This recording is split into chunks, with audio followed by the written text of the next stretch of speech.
Hello dear learners, good evening everybody. आ जाइए। आज हम एक बड़ा इंपॉर्टेंट कॉन्सेप्ट डिस्कस करेंगे और केवल कॉन्सेप्ट ना डिस्कस करके इस कॉन्सेप्ट के जो क्वेश्चंस हैं, प्रैक्टिस क्वेश्चंस हैं, वो भी डिस्कस करेंगे। आज जो हम कॉन्सेप्ट स्टार्ट कर रहे हैं, ये कॉन्सेप्ट जो है ये है स्टेटिव वर्ब्स। क्लास कितने बजे होगी ऑनलाइन बैच की? कुछ समझ नहीं आ रहा है, प्लीज हेल्प। बेटा वो जो आपको व्हाट्सएप नंबर बताया ना, ये चीजें आप उस व्हाट्सएप नंबर पर पूछा करें, ठीक है? तो जो व्हाट्सएप नंबर मैंने आपके साथ में शेयर किया है, उस व्हाट्सएप नंबर पे चीजें आप पूछा करें। चलिए। नमस्ते भाई, सबको नमस्ते।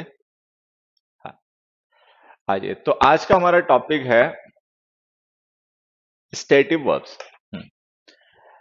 एक बार नाम ले लो। ये बचकानी हरकतें मत किया करो, ठीक है? ये बच्चों वाली हरकतें होती हैं। नाम ले लो और नहीं ले लो, ठीक है? नमस्ते बच्चों, सबको नमस्ते भाई। हम्म, हम्म, चलिए।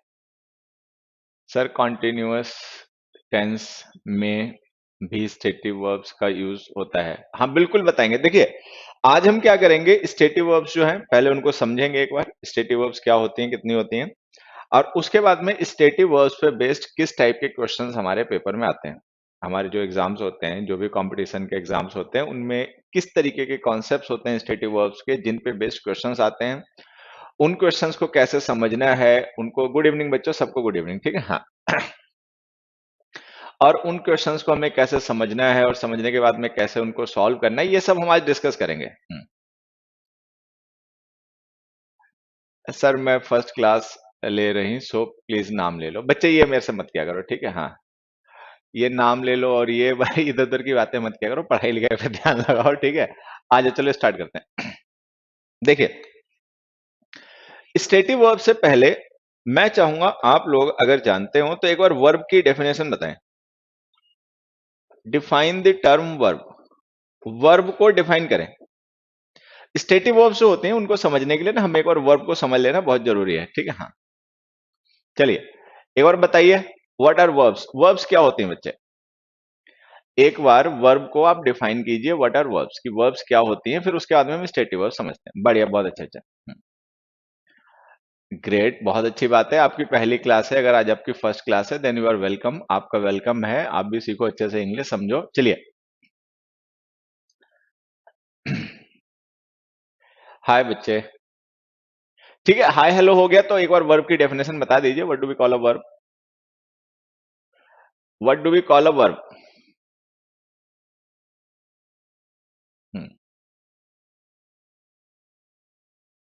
चले, चलिए मैं आपको समझाता हूं। देखिए, जनरली हम वर्ब कहते हैं, it is a word, it is a word which refers to some action। Verb हम कहते हैं एक्शन वर्ड्स को, मतलब यही स्टैंडर्ड डेफिनेशन होती है वर्ब की, कि verb is a word which refers to some action. Verb हम कहते हैं किसी ऐसे वर्ड को जो किसी एक्शन को रेफर करे। एक्शन का मतलब समझते हैं? एक्शन का मतलब है एक्टिविटी, कोई भी एक्टिविटी है तो उसको रेफर करने वाले वर्ड्स जो होते हैं उन्हें वर्ब कहा जाता है। तो यहाँ पर अच्छा, कई बार बच्चों के साथ में क्या होता है कि कुछ बच्चे जो होते हैं वो क्या करते हैं, हाँ, एक्शन या वर्ब, बिल्कुल बच्चे, हाँ। स्क्वायर को वर्ग कहते हैं। बेटा यहाँ पे वर्ग नहीं, वर्ब की बात हो रही है, ठीक है? और सुधर जा थोड़ा सा। तो बात यहाँ पर ये हो रही है कि वर्ब को कई बार बच्चे कहते हैं कि एक्शन वर्ब होता है। तो मैं आपको बताऊं, एक्शन वर्ब नहीं होता है। एक्शन को रेफर करने वाला वर्ड वर्ब होता है, मतलब verb is a word actually, ठीक है? Verb is not an action self. Verb action नहीं है, वर्ब इज अ वर्ड। जैसे मैंने यहाँ पे लिख दिया एक वर्ड, सपोज मैंने लिखा eat, so this it is not an action, it is a word written there. ये एक शब्द है जिसको हमने लिख दिया, ये कोई एक्शन नहीं है। ये जो ईट यहाँ पे लिखा है ये एक्शन तो है नहीं, ये तो बस एक वर्ड है। तो वर्ब जो होते हैं वो वर्ड होते हैं, ऐसे वर्ड्स जो किसी एक्शन को रेफर करें, ऐसे वर्ड्स जो किसी एक्शन को रिप्रेजेंट करें, उन्हें हम वर्ब्स कहते हैं। लेकिन मैं एक चीज और आपको समझाऊंगा जो आपको समझनी चाहिए, कि it is a word which refers to some action और स्टेट। वर्ब्स वो वर्ड होते हैं जो एक्शन के साथ साथ में स्टेट्स को भी रेफर करते हैं। स्टेट, स्टेट का मतलब अवस्था होता है, स्टेट का मतलब कंडीशन, अवस्था, ठीक है। अब देखिए, जब हम एक्शन कहते हैं तो एक्शन से मतलब होता है एक्टिविटी, एक्शन से मतलब होता है एक्टिविटी, ठीक है। एक्टिविटीज को हम दो तरीके से कैटेगराइज कर देते हैं। एक ऐसी एक्टिविटीज जिनमें कोई परफॉर्मर होता है जो उस एक्टिविटी को परफॉर्म करता है, इस तरीके के एक्शंस को हम कहते हैं डूइंग। डूइंग का मतलब किया जाना। अच्छा, कुछ एक्टिविटीज ऐसी होती हैं जिनमें कोई डूअर नहीं होता है, they happen on their own, इन्हें हम कहते हैं हैपनिंग। तो जो डूइंग और हैपनिंग है, ये एक्टिविटीज हैं, और डूइंग और हैपनिंग को एक्सप्रेस करने वाली वर्ब्स जो होती हैं इन्हें हम कहते हैं एक्शन वर्ब्स। एग्जांपल से अगर मैं समझा दूं आपको, जैसे यहां पर अगर हम एक वर्ब लिखें प्ले, ठीक है, प्ले वर्ब लिखें, तो जो प्ले वर्ब होती है इसमें कोई ना कोई डूअर होता है, who does this activity, there is a performer, ठीक है। तो ऐसी वर्ब्स जिनमें कोई डूअर इन्वॉल्व होता है, कोई परफॉर्मर इन्वॉल्व होता है जो उस एक्शन को परफॉर्म करता है, ठीक है, इन्हें हम कहते हैं डूइंग वर्ब्स। लेकिन फिर कुछ वर्ब्स ऐसी होती हैं जिनमें कोई डूअर इन्वॉल्व नहीं होता, they happen on their own, वो अपने आप होती हैं, ठीक है। जैसे कि इरोड, इरोड का मतलब है क्षय होना, धीरे धीरे चीजों का विदर करना, खत्म होना, ठीक है। जैसे मिट्टी वगैरह के बारे में आपने पढ़ा होगा कि सॉइल इरोजन, मिट्टी का धीरे धीरे करके खत्म होना, क्षय होना, ठीक है। तो इसमें कोई डूअर नहीं होता, कोई परफॉर्मर नहीं होता, it happens on it's on. Rain हो गया, बड़ा कॉमन वर्ड होता है एक rain. Rain is an event, rain एक इवेंट है, बारिश होना एक घटना है, बट हमें पता है कि there is no performer who does it, उसमें कोई परफॉर्मर नहीं होता जो उसको करता हो, ठीक है। अब यहीं पे अगर हम वर्ड लिखते हैं टीच, तो टीच वर्ब जो होती है इसमें एक परफॉर्मर होता है, एक डूअर होता है जो उस एक्शन को परफॉर्म करता है, जैसे हम टीचर कहते हैं, जिसको हम कहते हैं टीचर। तो हमें यहां पर ध्यान ये रखना है हमें यहां पर, ठीक है, हमें यहां पर ध्यान ये रखना है कि जो वर्ब्स होती हैं, जो वर्ब टर्म होता है, वर्ब का मतलब एक्शन नहीं होता है, वर्ब का मतलब स्टेट भी होता है। अब सपोज मैं यहां पे एक वर्ब लिख दूं फॉरगेट, ठीक है, तो फॉरगेट जो है it is not an action, forget कोई एक्टिविटी नहीं है, ये मेंटल स्टेट है, हमारे माइंड की स्टेट है, ये एक मेंटल स्टेट है, माइंड की कंडीशन कह लो या इसको मेंटल स्टेट कहेंगे, ये कोई एक्टिविटी नहीं है, इसमें कोई परफॉर्मर नहीं है, कोई हैपनिंग नहीं है। तो सबसे पहले यहां पर आपको ध्यान ये रखना है कि जो वर्ब्स होती हैं उनको हम ब्रॉडली दो ग्रुप्स में कैटेगराइज कर देते हैं, एक एक्शन वर्ब्स और एक नॉन एक्शन वर्ब्स, ठीक है। जो नॉन एक्शन वर्ब्स होती हैं वही स्टेटिव वर्ब्स होती हैं, नॉन एक्शन, इनको हम नॉन एक्शन वर्ब्स भी कह सकते हैं। आज का जो हमारा लेक्चर है ये स्टेटिव वर्ब्स को ही डिस्कस करने के लिए, आज का हमारा लेक्चर जो है ना वो स्टेटिव वर्ब्स को समझेंगे, स्टेटिव वर्ब्स के मतलब कॉन्सेप्ट समझने के बाद में फिर हम स्टेटिव वर्ब्स के प्रैक्टिस क्वेश्चंस को डिस्कस करेंगे। चलिए आगे बढ़ते हैं थोड़ा सा। देखिए, ये जो आपकी स्टेटिव वर्ब्स होती हैं बच्चे, जो स्टेट को रेफर करती हैं, अगर हम चाहें तो उनकी छोटी छोटी सब कैटेगरीज होती हैं जिनमें उनको रेफर किया जा सकता है। जो हमारी स्टेटिव वर्ब्स होती हैं जिनके थ्रू हम स्टेट को रेफर करते हैं, ठीक है। रेन और रेनिंग, बच्चे देखो रेन और रेनिंग में क्या होता है, रेन वर्ब है और नाउन भी है, रेनिंग उसकी आईएनजी फॉर्म है। जैसे कोई भी वर्ब होती है जब हम उसको कॉन्टिन्यूअस टेंस में लिखते हैं तो उसकी आईएनजी फॉर्म लिखनी पड़ती है। तो अगर हमने लिख दिया it rains after sunset here, हमने कहा यहां बारिश सनसेट के बाद में होती है, तो ये फर्स्ट फॉर्म है। और अगर हम लिख देंगे इट इज रेनिंग हियर, तो ये कॉन्टिन्यूअस टेंस है। तो रेन्स और रेनिंग में कोई डिफरेंस नहीं है, बस अलग अलग टेंसेज हैं, वर्ब की अलग अलग फॉर्म यूज करनी पड़ती है अलग अलग टेंसेज के लिए। तो अगर आप रेनिंग लिख रहे हो रेंस लिख रहे हो उससे कोई फर्क नहीं पड़ता, that is the same verb, वो एक ही वर्ब है, उसकी अलग अलग फॉर्म्स हैं, ठीक है। तो इसमें कोई कंफ्यूजन की बात नहीं है। चलिए, हाँ, तो मैं आपसे ये कह रहा था कि जो हमारी स्टेटिव वर्ब्स होती हैं इनको बेटर स्टडी के लिए, बेहतर तरीके से समझने के लिए हम क्या कर देते हैं, इनको सब कैटेगराइज कर देते हैं। इनकी सब कैटेगरीज होती हैं, ठीक है, और हम इनको उन सब कैटेगरीज में कैटेगराइज करके पढ़ लेते हैं। देखिए, जैसे इसमें से कुछ वर्ब्स ऐसी होते हैं स्टेटिव वर्ब्स जो बीइंग को रेफर करती हैं। बीइंग का मतलब एग्जिस्टेंस होता है, आप ध्यान रखें, बीइंग का मतलब होता है एग्जिस्टेंस, अस्तित्व। बीइंग का मतलब होता है होना, ठीक है।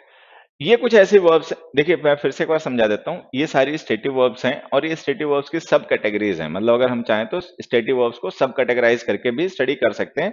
स्टेटिव वर्ब एक कॉन्सेप्ट हो गया, एक बड़ा आइडिया हो गया, और स्टेटिव वर्ब्स में जो वर्ब्स हैं वो अलग अलग तरीके से यूज की जाती हैं, उनके अलग अलग अपने एट्रीब्यूट्स होते हैं, तो हम उनको सब कैटेगराइज कर सकते हैं।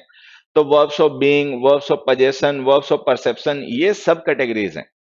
ठीक है, मतलब कैटेगरी के अंदर की कैटेगरीज हैं। देखिए, सबसे पहले वर्ब्स ऑफ बीइंग।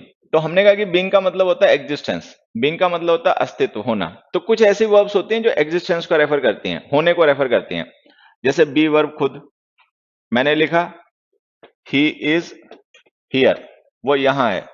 तो इस वर्ब के थ्रू हम उसके होने को, उसके अस्तित्व को रेफर कर रहे हैं। एग्जिस्ट वर्ब जो है ये भी स्टेटिव वर्ब है।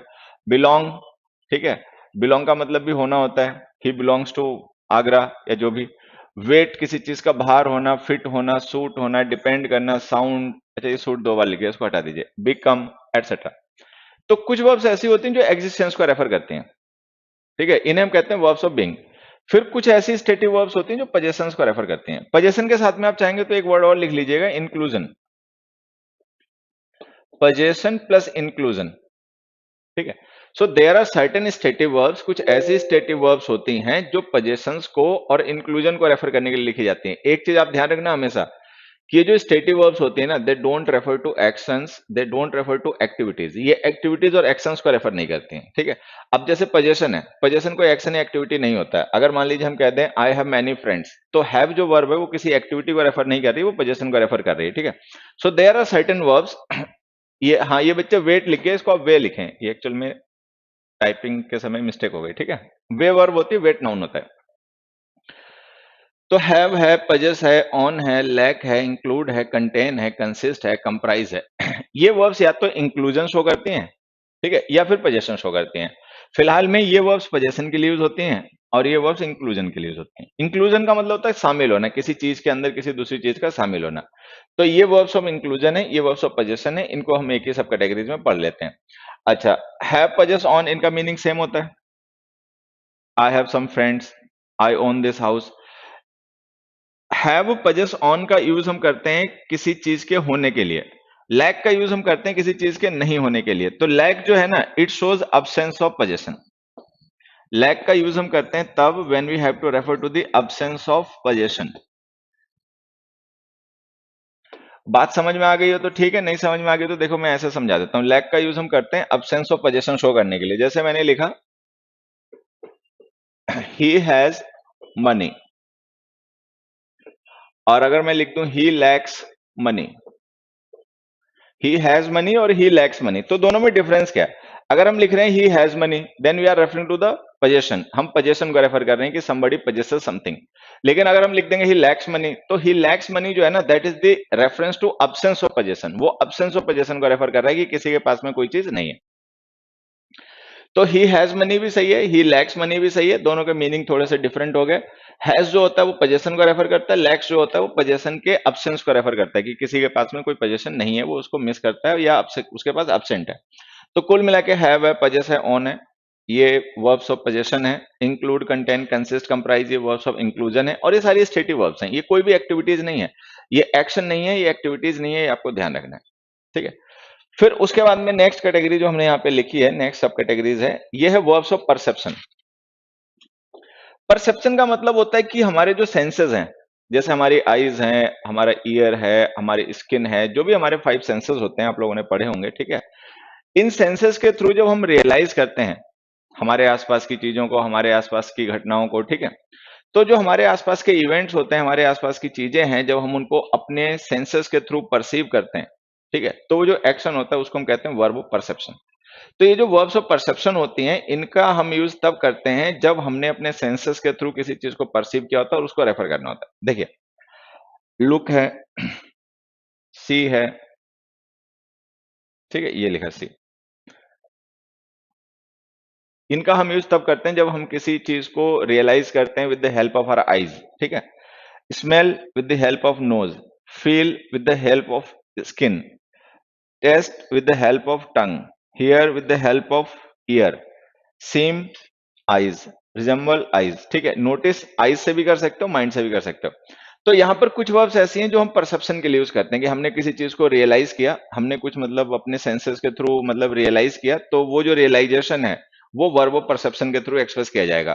अच्छा, ये जो वर्ब्स ऑफ परसेप्शन होती हैं ये भी आपकी एक्शन वर्ब्स नहीं होती, ये भी एक्टिविटी वर्ब्स नहीं होती, ये भी स्टेटिव वर्ब्स होती हैं। परसेप्शन की वर्ब्स जो होती हैं वो स्टेटिव वर्ब्स होती हैं, ये ध्यान रखना है।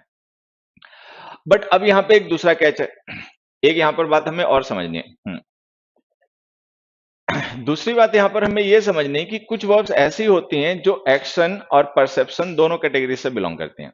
देयर आर सर्टेन वर्ब्स, कुछ वर्ब्स बच्चे ऐसी भी होती हैं जो एक्शन कैटेगरी से भी होती हैं और स्टेट कैटेगरी से भी होती हैं। मैं अगर यहाँ पे एग्जांपल की बात करूं तो देखो हम इसको ऐसे समझ सकते हैं। मान लीजिए मैंने एक सेंटेंस लिखा, दिस ड्रेस, या ड्रेस ना लिख के हम यहाँ पे लिख देते हैं कुछ और। एक मिनट बच्चा, हमने यहाँ पे लिखा this shirt is fitting you, this shirt is fitting you, एक एग्जांपल। दूसरा हमने लिखा the plumber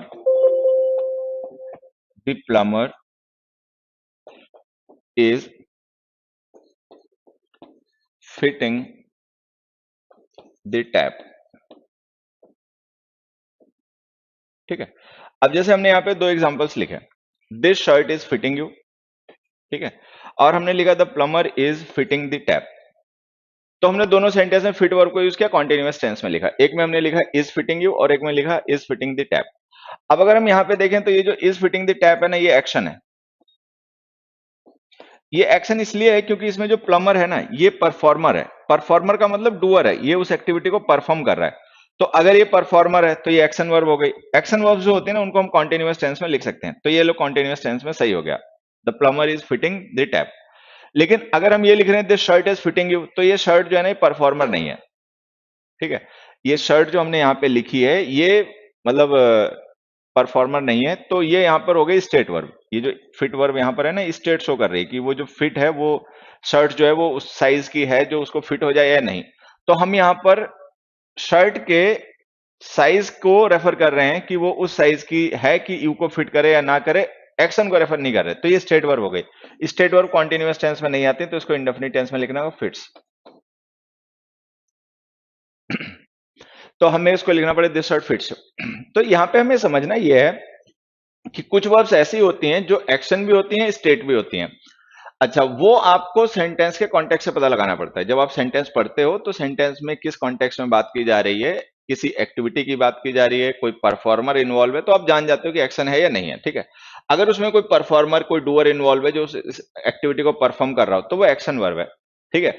आप उसको कॉन्टिन्यूअस टेंस में लिख सकते हो। लेकिन अगर आपको लगे नहीं यहाँ पे कोई परफॉर्मर नहीं है, कोई एक्टिविटी नहीं है, कोई डूअर नहीं है, तो समझ जाने कि आपकी एक्शन वर्ब नहीं है, ये स्टेट वर्ब है, उसको कॉन्टिन्यूअस टेंस में नहीं लिखना, ठीक। और देखिए एक तरीके से हमने यहां पर एक वर्ब लिखी है साउंड। एक मिनट बच्चे, ये हमने वर्ब लिखी है साउंड। जैसे मैंने लिखा the bell is sounding. Sound का मतलब टू प्रोड्यूस नॉइज होता है, ठीक है। जैसे आपने एक कहावत पढ़ी होगी, इंग्लिश में होती है an empty vessel sounds much, an empty vessel sounds much. तो वहां पर जो हम ये लिखते हैं ना an empty vessel sounds much, वहां पे साउंड एक्शन वर्ब है। साउंड का मतलब है शोर करना, टू प्रोड्यूस नॉइज, ठीक है, make some kind of noise, ठीक है। तो साउंड का अगर हम इस तरीके से यूज करें कि इसका मतलब हो to produce noise, to make noise, तो ये एक्शन वर्ब है, कॉन्टिन्यूअस टेंस में लिख सकते हैं। लेकिन जब हम साउंड का यूज करते हैं किसी चीज के बारे में बताने के लिए वो कैसी है या कैसी नहीं है, तो ये स्टेट वर्ब होती है। जैसे कि the idea is sounding exciting. अब जैसे हमने ये लिखा the idea is sounding exciting, हमें किसी ने कोई आइडिया बताया, ठीक है। एक मिनट बच्चों, एक कमेंट बहुत छोटे मुझे दिखते हैं आजकल। वांट कैसी वर्ब है बेटा, अभी आ रहे हैं, you don't worry about that. ये जो आपको स्क्रीन पे दिखाई पड़ रही है ऐसा नहीं है टोटल वर्ब्स हैं, ठीक है। ये टोटल वर्ब्स नहीं है, अभी और भी वर्ब्स ऑफ स्टेट हैं, वो अभी मैं आपके साथ में डिस्कस करूंगा, ठीक है। हाँ, तो उसमें परेशान ना हो।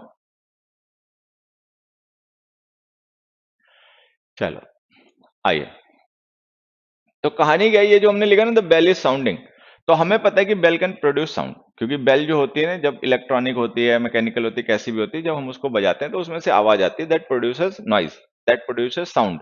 तो हमने जो इस साउंडिंग लिखा ना, ये सही है। बट यहाँ पे जो आइडिया लिखा है, idea is not something which can produce noise, idea is not something which can produce sound, तो आइडिया तो साउंड प्रोड्यूस नहीं कर सकता, पहली बात। दूसरी बात, ये जो एक्साइटिंग हमने वर्ड लिखा है ना, ध्यान से देखो, ये आइडिया का डिस्क्रिप्शन है। तो यहाँ पे जो इस साउंडिंग हमने वर्ब लिखी ना, ये केवल आइडिया की स्टेट बताने के लिए लिखी गई कि आइडिया किस टाइप का है, किस टाइप का नहीं है। ठीक है, ये किसी एक्शन को, किसी एक्टिविटी को रेफर नहीं कर रही, तो ये स्टेट वर्ब है। अगर ये स्टेट वर्ब है तो ये कॉन्टिन्यूअस टेंस आपका गलत हो गया, इंडेफिनिट टेंस लिखिए sounds, the idea sounds exciting. तो ये आपको ध्यान रखना पड़ेगा कि देयर आर सर्टेन वर्ब्स, कुछ वर्ब्स ऐसी भी होती हैं जो स्टेट और एक्शन दोनों होती हैं, डिपेंडिंग ऑन द कॉन्टेक्स्ट, हम उनको कॉन्टिन्यूअस टेंस में यूज भी कर सकते हैं, नहीं भी कर सकते हैं। ठीक है, एक एग्जांपल और बताता हूं, फिर हम लोग नेक्स्ट वर्ब्स पे आते हैं।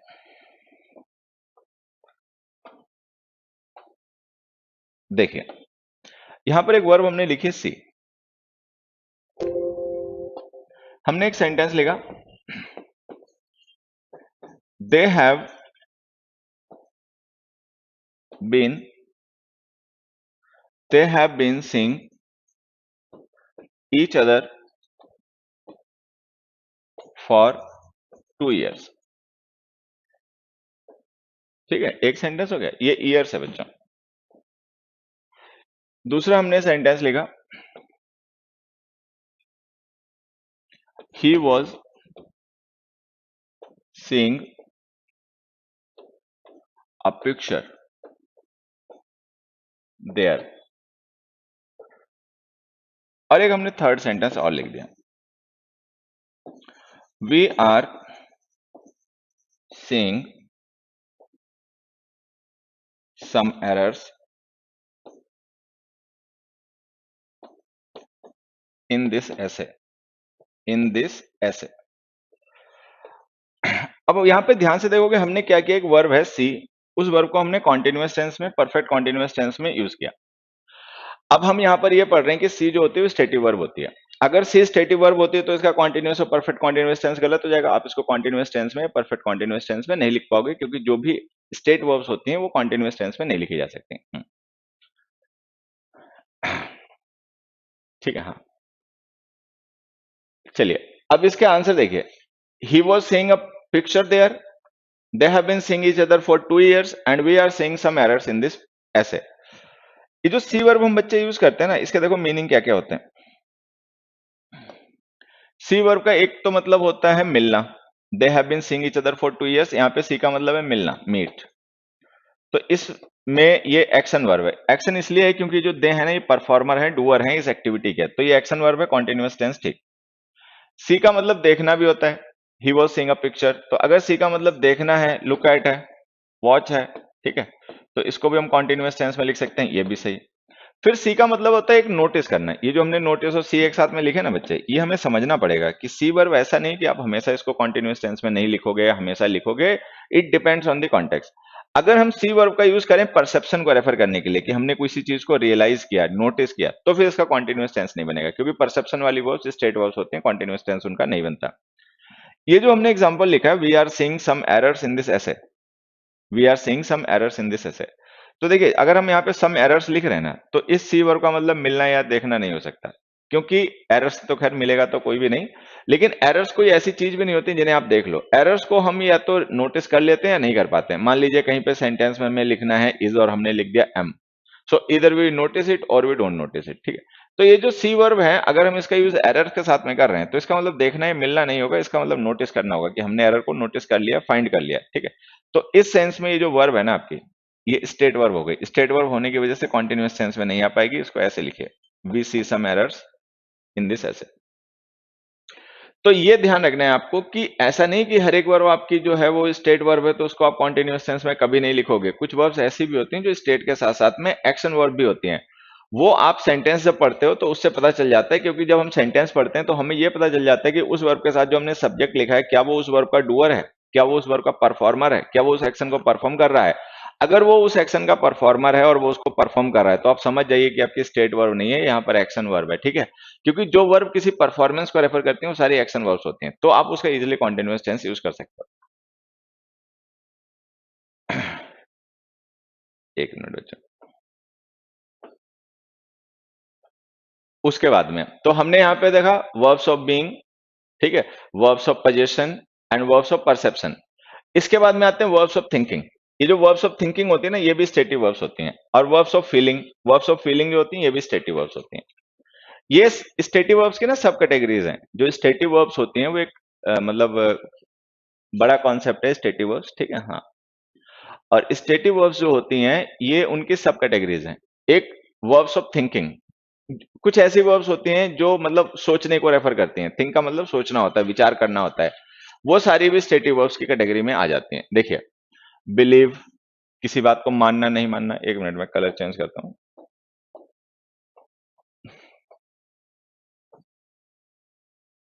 ठीक है। बिलीव कुछ मानना नहीं मानना, ठीक है, ये हमारी सोच है। सपोज करना, नो जानना, ठीक है। Understand, prefer, recognise, agree, disagree, mean, think, consider, suspect. Suspect करना मतलब डाउट करना, ठीक है। इमेजिन, डाउट, फॉरगेट, रिमेंबर, ये सब वर्ड्स हमारे माइंड से रिलेटेड होती हैं। ये हमारी मेंटल फैसिलिटीज हैं, ठीक है। और इनका मतलब होता है किसी चीज के बारे में कुछ सोचना, थिंक करना। अच्छा, फिर कुछ वर्ब्स ऑफ फीलिंग है, ठीक है, कि हम किसी के बारे में क्या फील करते हैं, क्या नहीं फील करते हैं, वो एक्सप्रेस करती हैं। ये वर्ब्स हमारा ओपिनियन एक्सप्रेस करती हैं। वर्ब्स ऑफ थिंकिंग जो है ना, वो एक तरीके से हमारे ओपिनियंस को एक्सप्रेस करती हैं, ठीक है।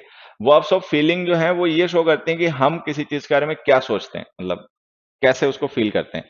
होप है, अच्छा सोचना। वांट है, ये मतलब फील करना कि किसी चीज की कमी है।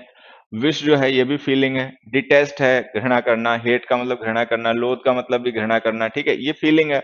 लाइक करना, डिसलाइक करना, लव करना, हेट करना, एडोर करना, एडमायर करना, ठीक है, ये भी फीलिंग्स हैं कि आप किसी चीज को लेकर कैसा देखते हो। अगर आप किसी चीज को मतलब अच्छा पसंद करते हो then you adore it. Care करना, अप्रिशिएट करना, नीड करना, ठीक है, ये सब हमारी फीलिंग्स हैं। I need some kind of help, ठीक।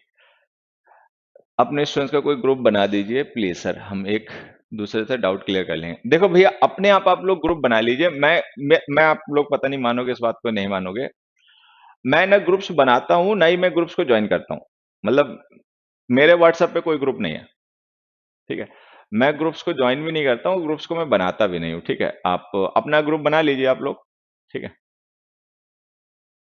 ठीक है। चलिए, तो verbs of thinking, verbs of feeling, ये भी हमारी होती हैं वर्ब्स ऑफ स्टेट। इनके थ्रू हम स्टेट को रेफर करते हैं। अब ये जो वर्ब्स हमने डिस्कस किए हैं, इन पर बेस्ड पेपर में क्वेश्चंस किस टाइप के आते हैं, उनको कैसे समझना है, उनको कैसे सॉल्व करना है, अब आ जाते हैं प्रैक्टिस पे। एक्चुअली हमें आज प्रैक्टिस ही करनी है। स्टेटिव वर्ब्स पे बेस्ड जो क्वेश्चंस आते हैं, स्टेटिव वर्ब्स पे बेस्ड जो मिस्टेक्स आती हैं, वो हमें डिस्कस करनी है। आज एक क्वेश्चन से स्टार्ट करते हैं। देखिए, हियर आर सम क्वेश्चंस, ये तुम लोगों को समझने हैं और इनके आंसर्स बताने हैं, फिर मैं एक्सप्लेन भी कर दूंगा। I really am not understanding why he is being so polite. Correct this statement, मतलब इस स्टेटमेंट में मिस्टेक को फाइंड कीजिए, करेक्ट कीजिए। The people in the room were suspicious when all the lights went off suddenly. The man grew angry when his son told a lie to him. ये ये जो मैं आपके साथ आज क्वेश्चंस डिस्कस करूंगा, ये सारे questions, all these questions are related to the usage of stative verbs. ये स्टेटिव वर्ब्स के यूसेज से रिलेटेड हैं। किस तरीके के स्टेटिव वर्ब के यूसेज होते हैं, किस तरीके के इनके कॉन्सेप्ट्स होते हैं, कैसे मिस्टेक्स बनती हैं, किस तरीके के पेपर में क्वेश्चंस आते हैं, ये सब हमें आज सीखना है। चलिए, ये तीनों क्वेश्चंस पढ़िए और देखिए इन क्वेश्चंस में क्या मिस्टेक्स हो सकती हैं, उन मिस्टेक्स के क्या करेक्शंस हो सकते हैं, उनको कमेंट कीजिए।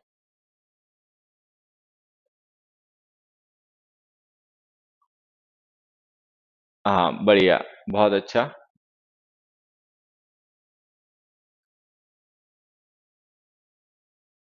Very good,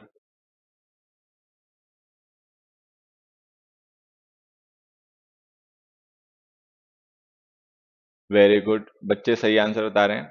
O I am late, no you are not late. जब जागो तभी सवेरा बच्चे।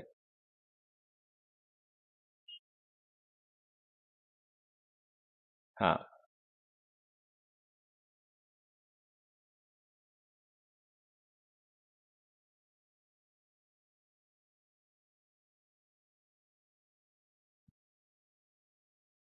चलिए, टर्न एंग्री, वेरी गुड।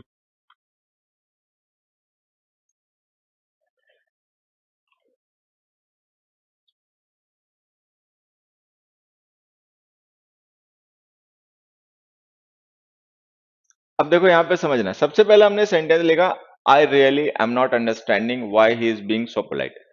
अब वैसे तो अगर हम देखें तो इस सेंटेंस में हमें दो मिस्टेक नजर आनी चाहिए। भाई ये जो हमारा क्वेश्चन नंबर 1 है ना, इसमें हमें दो मिस्टेक्स नजर आनी चाहिए। एक मिस्टेक ये कि जो अंडरस्टैंड वर्ब है ये स्टेट वर्ब है, कॉन्टिन्यूअस टेंस में नहीं होनी चाहिए।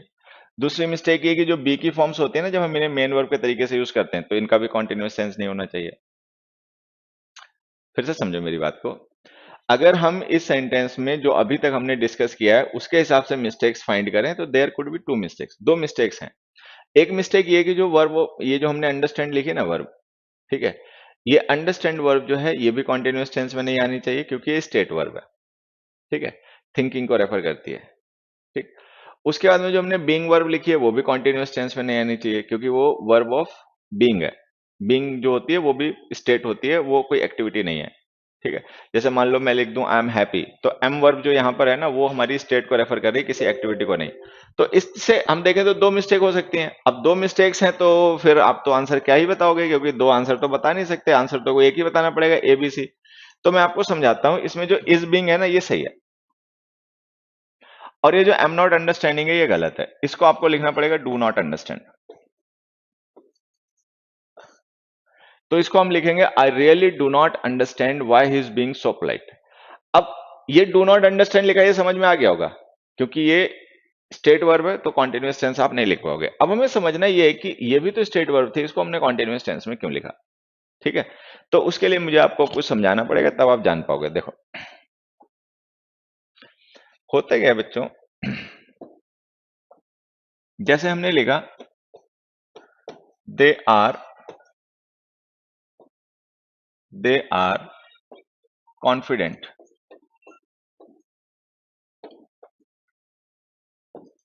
ठीक है, दे आर बीइंग ग्रीडी। एक काम करते हैं, ये कॉन्फिडेंट, एक मिनट ये क्या हुआ, ये कॉन्फिडेंट हटाते हैं, ये हटाते हैं, फिर से लिखते हैं इसको, they are greedy, they are being greedy. अब मुझे एक बार ये बताइए कि which of these two statements is the correct one. इन दोनों स्टेटमेंट्स में से कौन सा स्टेटमेंट करेक्ट है। अपने आप समझ गए हो तो ठीक है, नहीं समझ गए हो तो मैं समझा देता हूं। यहां पर देखिए हमने क्या किया है, ये जो आर है इसको लिखा इंडेफिनिट टेंस में, और यहाँ पे आर बीइंग लिखा कॉन्टिन्यूअस टेंस में। अब हमें ये पता लगाना कि which of these is the correct, they are greedy ये सही है या दे आर बीइंग ग्रीडी ये सही है।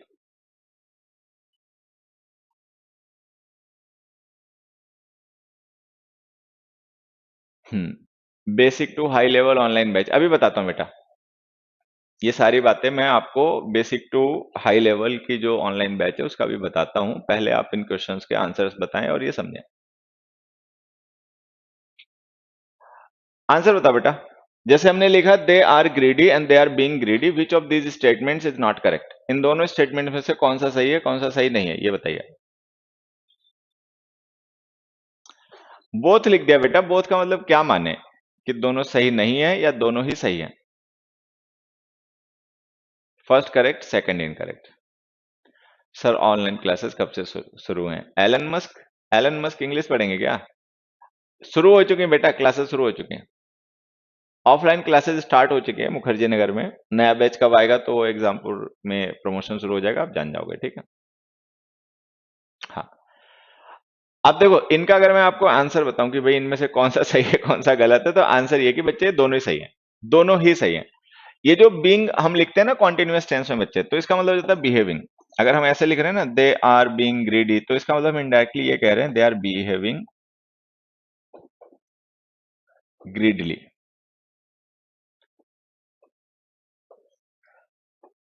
ठीक है, तो ये भी सही है वो भी सही है, ये डिफरेंस समझ लो कि जब हम बीइंग को मेन वर्ब के तरीके से कॉन्टिन्यूअस टेंस में लिख देते हैं ना, तो ये बिहेव को रेफर करने लग जाता है। दे आर बीइंग ग्रेडी का मतलब दे आर बिहेविंग ग्रेडली, ठीक है। अदरवाइज स्टेट शो करता है दे आर ग्रीडी का मतलब उनकी स्टेट है कि वो लालची लोग हैं, मतलब ग्रीडी हैं। दे आर बीइंग ग्रीडी का मतलब को ग्रीडी लोगों के जैसे बिहेव कर रहे हैं, मतलब उनका बिहेवियर ग्रीडी लोगों के जैसा हो गया। तो ये दोनों ही सही है, डिफरेंस आपको समझना चाहिए। चलिए फिर एक क्वेश्चन मैं और लिखता हूं। हमने फिर एक सेंटेंस लिखा, दे आर दे आर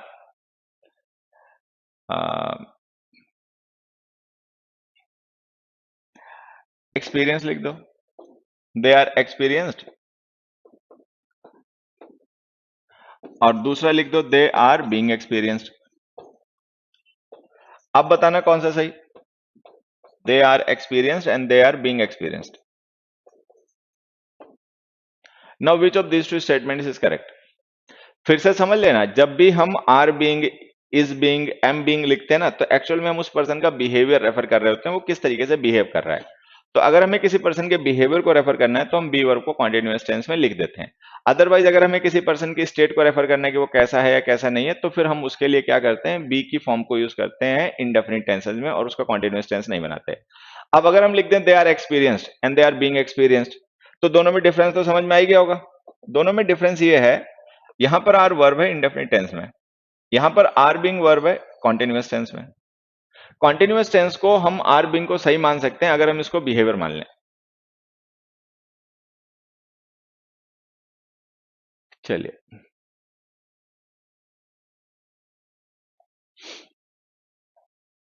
अब पता है बेटा इसमें क्या है, अब इसमें केवल यही सही है, ये गलत हो गया।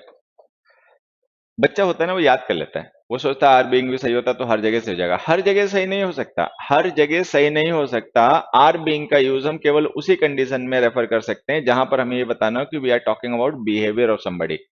अब देखो होता क्या है कि वो जो इससे पहले हमने एडजेक्टिव लिखा था ग्रीडी, तो वो बिहेवियर को रेफर करता है, उसका मतलब ग्रीडली हो गया।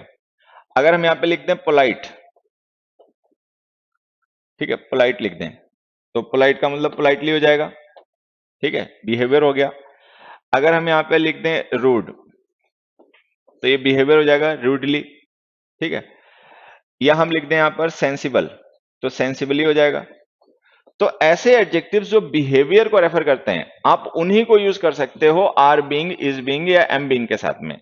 ग्रीडी बिहेवियर का एडजेक्टिव है, पोलाइट बिहेवियर का एडजेक्टिव है, रूड बिहेवियर का एडजेक्टिव है, सेंसिबल बिहेवियर का एडजेक्टिव है, एक्सपीरियंस्ड बिहेवियर का एडजेक्टिव नहीं है, ठीक है। तो आप इसके साथ में आर बीइंग नहीं लिख पाओगे। मतलब ऐसा नहीं है कि तुमने रट्टा मार लिया कि भाई किसी ने कह दिया कि आर बीइंग सही होता है, एम बीइंग सही होता है, लेकिन वो उसी कंडीशन में सही होगा जब आप बिहेवियर को रेफर करने के लिए किसी पर्सन का उसका यूज कर रहे हो। अब जो एडजेक्टिव्स बिहेवियर को रेफर करते हैं, ठीक है, उनके साथ तो आप इसका यूज कर सकते हो, लेकिन जो एडजेक्टिव बिहेवियर को रेफर ही नहीं करता, तो उसके साथ में कैसे यूज कर लोगे। अब मान लीजिए हम यहाँ पर एक्सपीरियंस ना लिख के यहाँ पे स्ट्रांग लिख दें, तो स्ट्रांग जो है वो बिहेवियर का एडजेक्टिव थोड़ी है, वो तो फिजिकल स्ट्रेंथ का एडजेक्टिव है, तो आपका गलत हो जाएगा, ठीक है। तो ऐसा नहीं कि कोई भी आप वर्ड लिखोगे तो उसके साथ में आर बीइंग आ जाएगा, ये केवल उन्हीं एडजेक्टिव से उन्हीं वर्ड्स के साथ में आ सकता है जो किसी पर्सन के बिहेवियर को रेफर करते हो। अब इतना तो आपको खुद पता होना चाहिए और इतना समझ में आना भी चाहिए कि कौन से वर्ड बिहेवियर के लिए यूज होते हैं, कौन से वर्ड बिहेवियर के लिए नहीं यूज होते हैं। ग्रीडी है, पोलाइट है, रूड है, सेंसिबल है, ये बिहेवियर के एडजेक्टिव्स हैं, ठीक है। स्ट्रांग है, एक्सपीरियंस है, वो बिहेवियर के एडजेक्टिव नहीं है, तो चूंकि वो बिहेवियर के एडजेक्टिव नहीं है तो उनके साथ में आप बी वर्ब को as a main verb being नहीं लिख पाओगे, क्योंकि इसको हम तभी बीइंग लिख पाते हैं जब हमें किसी पर्सन के बिहेव करने के तरीके को रेफर करना हो कि वो कैसे बिहेव कर रहा था। होता क्या है, जब हम ये लिखते हैं दे आर बीइंग ग्रीडी, तो इनडायरेक्टली हम कह रहे होते हैं दे आर बिहेविंग ग्रीडली। अगर हम लिख रहे हैं दे आर बीइंग पोलाइट, तो हम इनडायरेक्टली ये कह रहे होते हैं दे आर बिहेविंग पोलाइटली। और अगर हम लिख रहे हैं दे आर बीइंग रूड, तो इसका मतलब हम इनडायरेक्टली कह रहे हैं दे आर बिहेविंग रूडली। और अगर हम लिख रहे हैं दे आर बीइंग सेंसिबल, तो इसका मतलब हम इनडायरेक्टली ये कह रहे हैं दे आर बिहेविंग सेंसिबली। लेकिन ये बात आप स्ट्रांग और एक्सपीरियंस के साथ नहीं कह पाओगे ना, कि they are behaving strongly, they are behaving experiencedly, तो क्यों वो इसलिए नहीं लिख पाओगे क्योंकि वो बिहेवियर के एडजेक्टिव ही नहीं है। तो अगर वो बिहेवियर के एडजेक्टिव नहीं है तो यहाँ पे गलत हो गया। Please tell us about online batch. अरे भैया क्यों पीछे पड़ गए हो तुम लोग, एक बात नहीं समझते क्या। अभी क्या है कि अभी मेरी क्लास जो चलती है ना, वो अपने इस चैनल पे भी चलती है और एग्जामपुर का एक चैनल है उस पे भी चलती है, ठीक है। ऐसा जब नहीं होता था पहले, जब ऐसा नहीं होता था तो यहाँ पर क्या होता था बच्चे, कि ये नीचे जो लिखा है ना join SSC sure offline batch Exampur official, इस पे मेरी अपनी डिटेल्स लिखी होती थी। ठीक है, कि हमारे टेलीग्राम चैनल है, ये हमारा मतलब व्हाट्सएप नंबर है, आप इस पे हमें कांटेक्ट करें। तो ये बातें आपका ऑनलाइन बैच फलाना ढिमकाना। देखो एक बच्चा कह रहा है सर थोड़ा स्लो रीड कराइए। क्या बोलूं मैं, एक मैंने क्लास ली, उसमें क्या हुआ कि मैंने 2 क्वेश्चन आधे घंटे में समझाए। मुझे लगता है शायद जो सेकेंड लास्ट क्लास रही होगी, उसमें मैंने 2 क्वेश्चन समझाए। हालांकि वो बीच में पावर कट हो गया था, तो इस वजह से वो क्लास डिस्कनेक्ट हो गई आधे घंटे बाद, नहीं तो अपना लेक्चर तो 1 घंटे का ही होता है, पता होगा तुम लोगों को। अब उसमें क्या हुआ कि क्वेश्चंस अच्छे थे, क्वेश्चंस अच्छे थे और जिस कॉन्सेप्ट से वो रिलेटेड थे वो कॉन्सेप्ट भी थोड़े से अच्छे थे। तो मैंने सोचा लाओ डिटेल में बच्चों को समझाते हैं, केवल क्वेश्चन का आंसर बता देने से कोई इन्हें फायदा तो होगा नहीं, तो इसको थोड़ा सा डिटेल में क्या क्या पॉसिबिलिटीज होती हैं वो सारी समझा दें। ठीक है, तो चलो भाई हमने समझा दिया। अब उसमें क्या रहेगा, बच्चा रोता है, उसमें कुछ बच्चा रोएगा ऑनलाइन वाला, वो कहेगा लो आधा घंटा में 2 ही क्वेश्चन डिस्कस हुए। आज कह रहा है कि अरे ये तो बहुत तेज हो गए, तो भैया ठीक है, थोड़ा सा समय के साथ में खुद को एडजस्ट करना सीखो। हमेशा दूसरे को ही बदल देना चाहते हो क्या? ठीक है, टीचर तुम्हारे हिसाब से तेज हो जाए, टीचर तुम्हारे हिसाब से स्लो हो जाए, तो ऐसे नहीं होता। मतलब you are the student, you have to work upon yourself, तुम्हें खुद को सुधारना है। ठीक है, तो थोड़ा सा अपने पे भी ध्यान रखो। कई बार चीजें ऐसी होती हैं, कुछ कॉन्सेप्ट ऐसे होते हैं जो डिटेल में समझाने वाले होते हैं, तो उनको समझाने में टाइम लग जाता है। हो सकता है आधे घंटे में एक ही क्वेश्चन डिस्कस हो पाए। ठीक है, हम ऑफलाइन पढ़ाते हैं, तो ऑफलाइन में हम टेंस का एक कॉन्सेप्ट पढ़ा रहे हैं कल से, मतलब कल स्टार्ट किया था मंडे को, और आज ट्यूसडे की क्लास में खत्म किया। अब चूंकि कॉन्सेप्ट एक है, लेकिन उस कॉन्सेप्ट पे क्वेश्चंस तो 15-20 बन जाते हैं। तो अगर 15-20 क्वेश्चंस उस पे बन जाते हैं, तो आप उसको 5 मिनट में नहीं समझा पाओगे ना, और 5 मिनट में समझा के छोड़ दोगे तो आधा अधूरा छोड़ दोगे।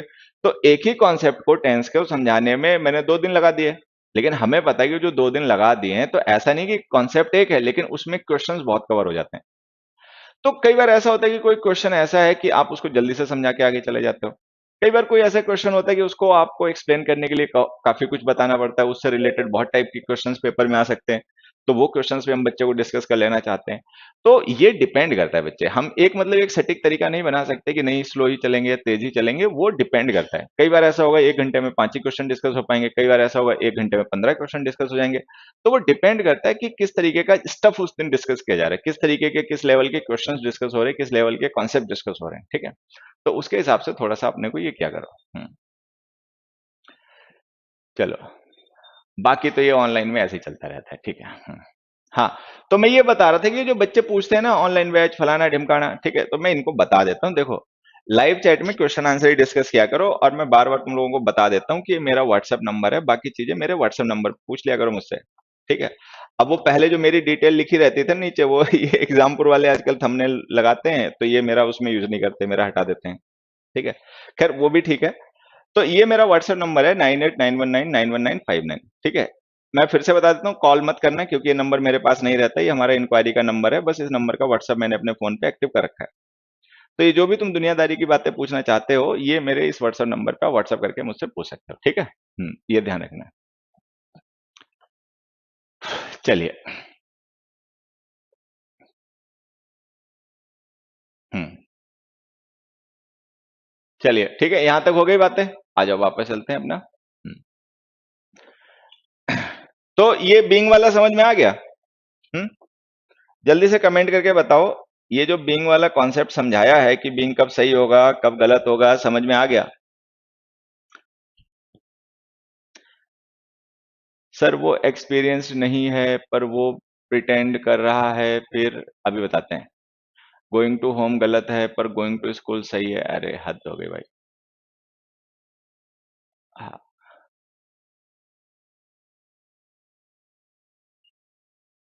हाँ, चलिए आगे बढ़े, वापस चलते हैं क्वेश्चन डिस्कस करने में। तो ये जो हमने लिखा ना इज बीइंग पोलाइट, ये इसलिए सही हो जाएगा बच्चे, क्योंकि जो पोलाइट है ना ये एडजेक्टिव ऑफ बिहेवियर है। अब चूंकि पोलाइट जो है ये एडजेक्टिव ऑफ बिहेवियर है, एडजेक्टिव ऑफ बिहेवियर होने की वजह से हम बीइंग को कॉन्टिन्यूअस टेंस में लिख सकते हैं, क्योंकि जब हमें बिहेवियर रेफर करना होता है तो ये वर्ब कॉन्टिन्यूअस टेंस में आ जाती है। अब फिर से मैं समझा देता हूं, he is being so polite का मतलब है he is behaving so politely.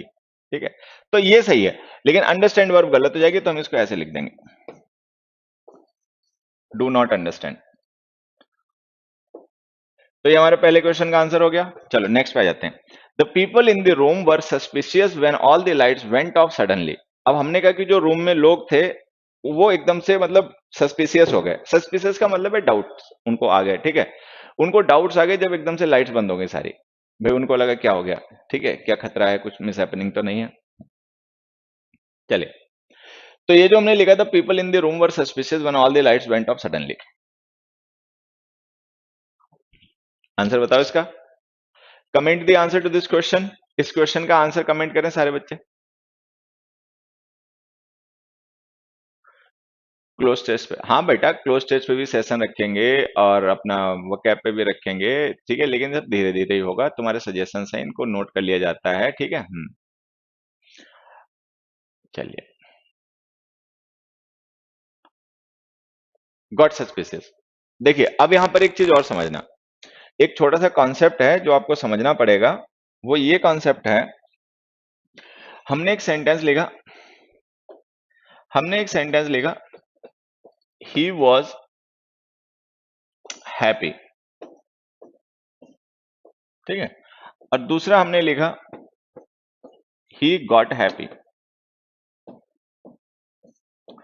He was happy and he got happy. अब देखो, ये जो वॉज है बी की फॉर्म, और ये गॉट है, ठीक है, ये दोनों लिंकिंग वर्ब्स हैं, लिंकिंग और स्टेटिव वर्ब्स होती हैं, ठीक है। वॉज का जब हम यूज कर रहे हैं तो ये वर्ब शो कर रही है स्टेट। ही वॉज हैप्पी का मतलब वो खुश था, मतलब ये उसकी स्टेट है कि वो खुश था। अच्छा, गॉट हैप्पी जो है वो स्टेट होने के साथ साथ में चेंज इन स्टेट है, कि किसी पर्सन की स्टेट जो है ना वो चेंज हो गई, मतलब वो पहले खुश नहीं था लेकिन वो किसी वजह से खुश हो गया। तो होता क्या कि अगर कोई पर्सन किसी एक पर्टिकुलर स्टेट में है और आपको ये बताना है तो आप इज एम आर यूज कर लोगे, he is happy, he was happy, वगैरह वगैरह, ठीक है।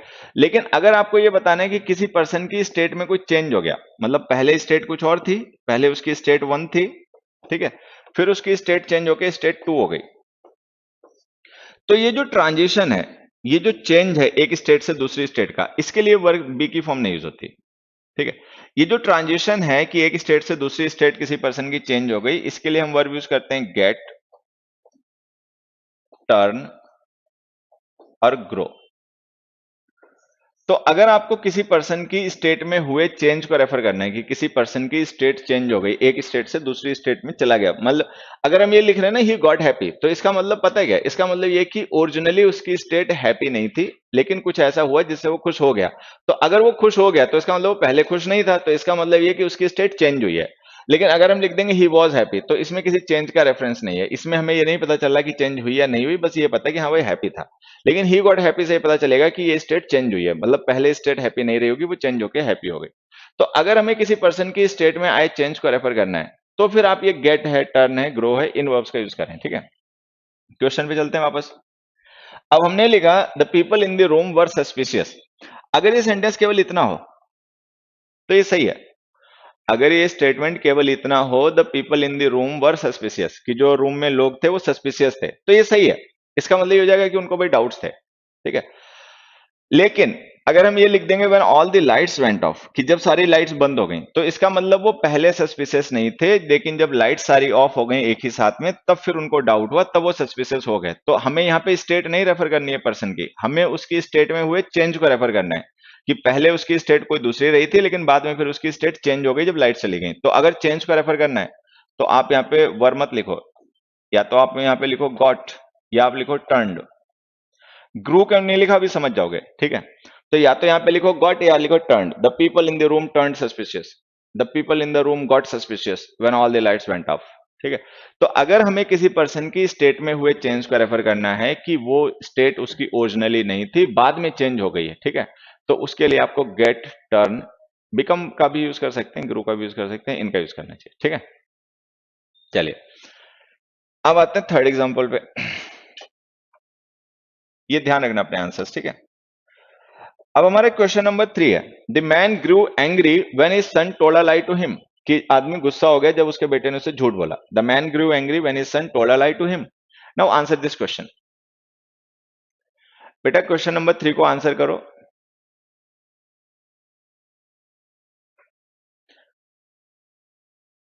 Comment the answer. Question number 3 को आंसर करें बच्चे। व्हाट इज एग्जाम्पल, वो तुम समझ जाओगे धीरे धीरे, ठीक है। अब भी कैम भी सही होगा बच्चे।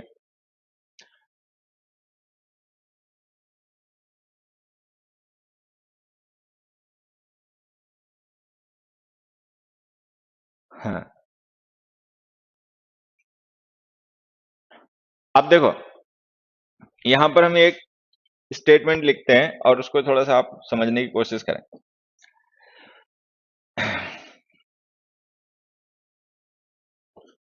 देखिए, they got afraid, they grew confident. ठीक है, अब ये दोनों ही चेंजेस हैं, they got afraid, they grew confident. ये दोनों ही वर्ब्स जो है ना, वो चेंज, जो स्टेट में हुआ चेंज है उसको रेफर कर रही हैं। They got confident, they got afraid, डर गए, तो डर गए का मतलब वो पहले डरे हुए नहीं रहे होंगे, फिर उनके साथ कुछ ऐसा हुआ कि उनकी स्टेट चेंज हो गई। ठीक है, अच्छा, दे ग्रू कॉन्फिडेंट, वो कॉन्फिडेंट हो गए, तो इसका मतलब वो पहले कॉन्फिडेंट नहीं रहे होंगे, बाद में धीरे धीरे अपना कॉन्फिडेंट हो गए। तो ये जो दोनों ही स्टेटमेंट्स हैं, ये दोनों ही स्टेटमेंट चेंज इन स्टेट को रेफर कर रहे हैं। अब इनमें डिफरेंस समझना। ग्रो वर्ब जो होती है, इसका यूज हम करते हैं स्लो चेंजेस के लिए। कोई ऐसा चेंज जो धीरे धीरे होता है, मतलब काफी टाइम होता है, जैसे अ पर्सन ग्रू ओल्ड, कि आदमी बूढ़ा हो गया। तो ऐसा तो है नहीं कि आदमी विद इन मोमेंट्स या घंटों में या मिनट में बूढ़ा हो जाएगा। ठीक है, बूढ़ा होने के लिए उसको कुछ साल गुजारने पड़ेंगे। ठीक है, अच्छे खासे साल गुजारने पड़ेंगे।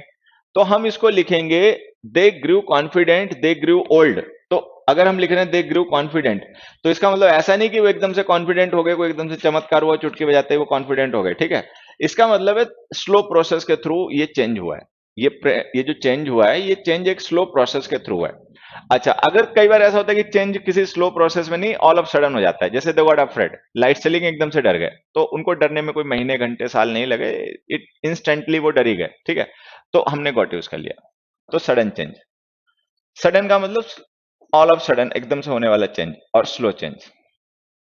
तो ये आपको ध्यान रखना है कि जो ग्रो वर्ब है, ठीक है, ये भी स्टेट की वर्ब होती है, स्टेट में हुए चेंज को हम रेफर करते हैं। ठीक है, वर्ब का ओल्ड वीडियो अपडेट कर दीजिए। Man got angry when his son told him. हाँ बिल्कुल सही बच्चे, रेट ऑफ चेंज का डिफरेंस है क्या सर? हाँ बेटा, बिल्कुल रेट ऑफ चेंज का डिफरेंस है। तो यहां पर हमें ध्यान ये रखना है कि जब किसी पर्सन की स्टेट में कोई चेंज होता है, तो उसके लिए हम ग्रो वर्ब भी यूज करते हैं, गेट वर्ब भी यूज करते हैं। ठीक है, बट इनमें डिफरेंस क्या होता है कि जो ग्रो वर्ब होती है, उसका यूज हम तब करते हैं जब वो चेंज किसी स्लो प्रोसेस के थ्रू हुआ हो। मतलब अ चेंज विच हैपेंस और which takes place over a duration of time, जो काफी समय तक चलता रहता है, फिर होता है। ठीक है, लेकिन अगर कोई चेंज ऑल ऑफ सडन हुआ है, क्विक चेंज है, तो हम गॉट लिखते हैं। तो दे गॉट अफ्रेड सही है, दे ग्रू कॉन्फिडेंट सही है। अब हम अपने क्वेश्चन पे वापस आते हैं। क्वेश्चन हमारा देखिए क्या था। क्वेश्चन बच्चे हमारा ये था, the man grew angry when his son told a lie to him. जब उसके बेटे ने उससे झूठ बोला तो वो गुस्सा हो गया, नाराज हो गया। ठीक है, तो ये उसका नाराज होना जो है ना, ये क्विक चेंज है। ये क्विक चेंज है, क्विक। गुस्सा होने में मतलब उसको कोई साल, 2 साल, महीने, 2 महीने, हफ्ते, 2 हफ्ते नहीं लगेंगे। जैसे उसने झूठ बोला वैसे वो गुस्सा हो गया। तो आप ग्रो वर्ब का यूज मत करो, आप गॉट वर्ब का यूज कर लो। The man got angry when his son told a lie to him. हाँ, तो ये जो सारे क्वेश्चंस हम डिस्कस कर रहे हैं, ये सारे फिल इन द ब्लैंक्स में आते हैं। वो बच्चा क्लोज से चिल्ला रहा है ना, सर बेसिक से क्लास करो। ठीक है बेटा, देखो सोचेंगे उस बारे में।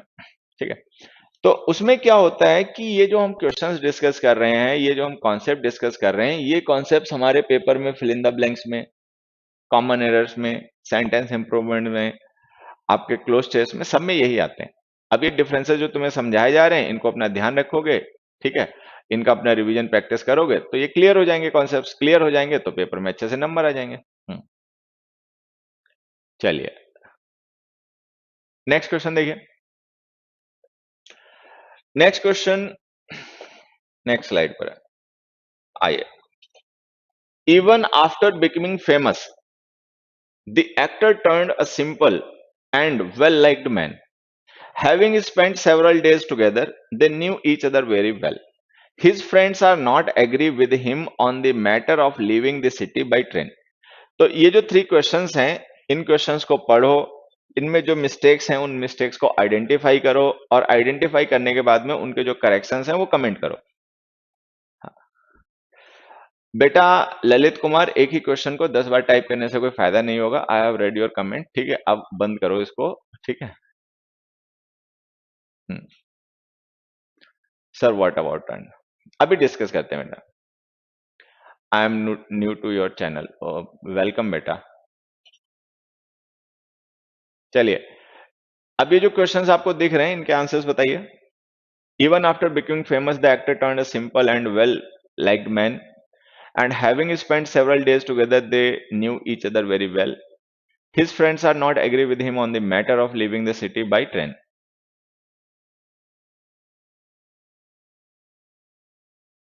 बताओ बेटा, आंसर बताओ।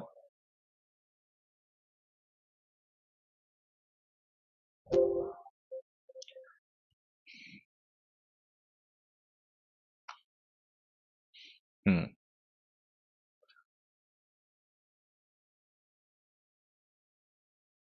हाँ,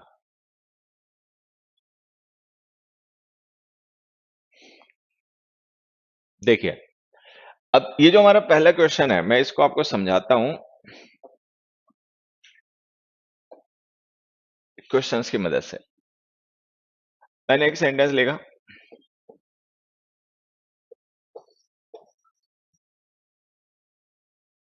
the he was tired,